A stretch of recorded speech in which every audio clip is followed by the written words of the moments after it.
Hey friends, Eric Haddon here, candidate for Fowler City Council. I'm coming to you from outside City Hall where just a few moments ago we had the opportunity to have a special City Council meeting this afternoon to discuss a replacement of Measure C.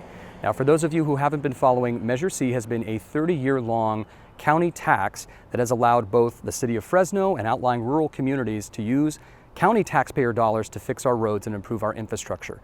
That tax is set to expire in June of 2027, and right now the Board of Supervisors put that measure up for review, meaning that we would not have an opportunity as voters to vote on the proposition for renewal before this November ballot. Now, just a few moments ago, the governor signed into law AB 1923, which would allow Measure C to be on the ballot this coming November, but clearly there's more to come. So there are a lot of rural communities, Fowler included, that are seeking alternatives.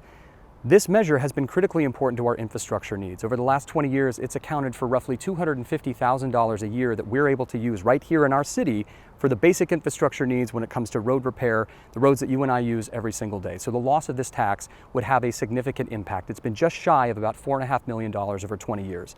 So understanding the urgency to get something on the ballot in the event that Measure C doesn't pass, the council had a special meeting this afternoon to discuss our own resolution.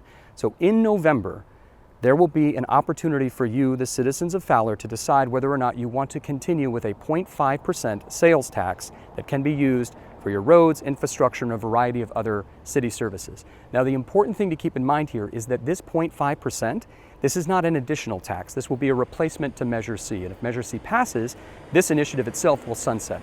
So really, it's an opportunity to safeguard and have a fallback position in the event that Measure C doesn't make it onto the ballot or that the voters don't pass it, and that is a serious concern. Now this afternoon you saw a rare sign of bipartisanship. This was a 4-0 vote.